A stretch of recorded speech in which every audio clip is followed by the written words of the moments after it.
Deuxième partie de ce cours sur les lois de probabilité continue, on va voir quelques lois usuelles de continu. On va commencer par la loi uniforme. Donc pour la loi uniforme, la situation est la suivante. Donc on se donne un réel A strictement plus petit que B et on souhaite modéliser une expérience aléatoire dont le résultat peut prendre toutes les valeurs possibles entre A et B de façon équiprobable. Grosso modo, vous allez tirer aléatoirement un nombre entre A et B et n'importe quel nombre entre A et B a la même chance de tomber. Il n'y a pas un nombre qui est favorisé par rapport à un autre. Dans ce cas-là, si on appelle x la variable aléatoire qui donne le résultat de l'expérience, on dit que x suit une loi uniforme sur l'intervalle AB. Attention, l'an dernier, on avait vu les lois uniformes discrètes, donc c'était sur un ensemble 1n par exemple, sur n valeurs différentes. Là, c'est la loi uniforme sur un intervalle, c'est la loi uniforme continue. La définition, donc on dit que x est une loi uniforme sur AB. On note x, je vous rappelle le symbole qui veut dire suit la loi uniforme, ce u veut dire uniforme sur AB.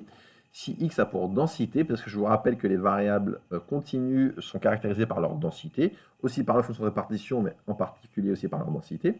Donc a pour densité la chose suivante, 1 sur b moins a, indicatrice de x compris entre a et b. Je vous rappelle c'est quoi une fonction indicatrice.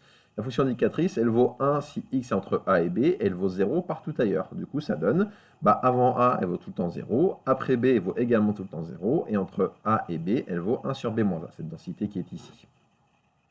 On observe qu'une telle variable prend donc ses valeurs entre A et B, ce qui est plutôt logique, vu que nous on veut le résultat d'un tirage aléatoire entre A et B, heureusement que le résultat est bien entre A et B.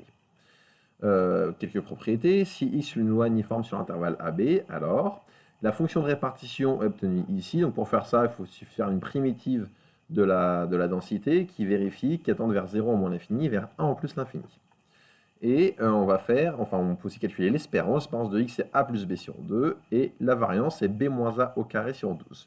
Alors ces formules ici d'espérance et de variance, je vous les démontre dans une vidéo qui s'appelle DEM1. Et un exemple aussi, donc cet exemple pareil, je ne vais pas vous en dire plus. Sur cet exemple, je vous le fais dans une vidéo qui s'appelle exemple 2. Deuxième loi de ce cours classique, usuel, qui est la loi exponentielle. Alors, la loi exponentielle, la donnée est la suivante. On se fixe un paramètre lambda strictement positif. Et ce qu'on veut modéliser, en général, pour une loi exponentielle, ça va être la durée de vie d'un phénomène qu'on appelle sans mémoire, ou qu'on peut dire aussi sans usure. Donc, typiquement, la durée de vie d'un composant électronique, en général, les composants électroniques vérifient ce genre de choses. Donc, de la durée de vie moyenne de 1 sur lambda. Alors, cette notion de sans mémoire et de sans usure, j'en dirai quelques mots supplémentaires dans quelques instants. Donc, si je considère x la variable aléatoire qui représente la durée de vie d'un tel objet, on va dire que x est une loi exponentielle de paramètre petit lambda. Et on dit que x est une loi exponentielle de paramètre petit lambda, et on note x suit la loi exponentielle lambda, si x a pour densité la chose qui est ici. J'ai encore une fonction indicatrice.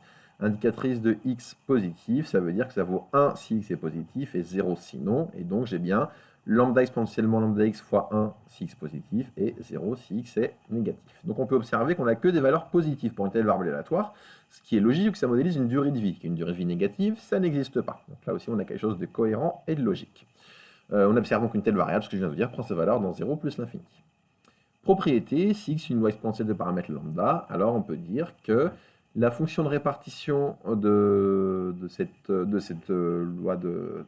loi exponentielle, j'ai un petit bug, donc on fait la densité, décidément, je me reprends, on fait la primitive de la densité qu'on a vue précédemment, qu'il faut juste qu'elle vaille 0 avant 0 et 1, 1 comme limite en plus l'infini, pour choisir notre primitive, et on obtient du coup ce qui est ici. Donc 1 moins exponentiellement lambda x, indicatrice x positive. L'espérance va valoir 1 sur lambda, et la variance va valoir 1 sur lambda carré. J'attire votre attention que si un jour vous lisez des bouquins anglo-saxons qui parlent de proba, eux ils inversent, ils font en sorte que l'espérance soit égale au paramètre lambda, et du coup ils changent, ici j'aurai du coup x sur lambda, et dans la cité j'aurai aussi des x sur lambda à la place. Mais nous, on est en France, et du coup on va plutôt prendre les notations francophones, et du coup c'est ce qu'on a ici. Mais je vous l'ai juste dit comme ça par curiosité, si un jour vous voyez autre chose, vous saurez d'où ça vient. Proposition, par rapport du coup à cette loi exponentielle, c'est la suivante.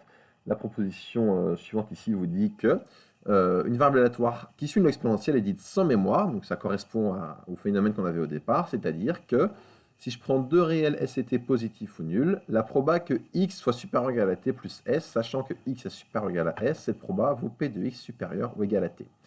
Réciproquement, si une variable aléatoire est sans mémoire, alors elle suit obligatoirement une loi exponentielle. Que signifie ce phénomène sans mémoire? Alors imaginons que x soit une durée de vie. En fait, ce que je vous dis ici, c'est que la durée de vie va être supérieure à t plus s, sachant qu'elle est supérieure à s, c'est pareil que d'avoir une durée de vie supérieure ou égale à t. Qu'est-ce que ça signifie? Ça signifie que savoir que je suis déjà vieux d'un temps s, donc je sais que je suis déjà vieux d'un temps s, La proba de vivre un temps t supplémentaire, bah, c'est pareil que la proba de vivre un temps t à un moment où je suis né. Enfin, quand je dis je parle du composant qui a un phénomène sans mesure ou sans mémoire. Donc c'est ça que signifient ces propriétés, ces phénomènes de sans mémoire. Ça termine ici cette deuxième partie de cours sur les variables aléatoires continues et on verra la suite, la dernière partie dans une prochaine vidéo.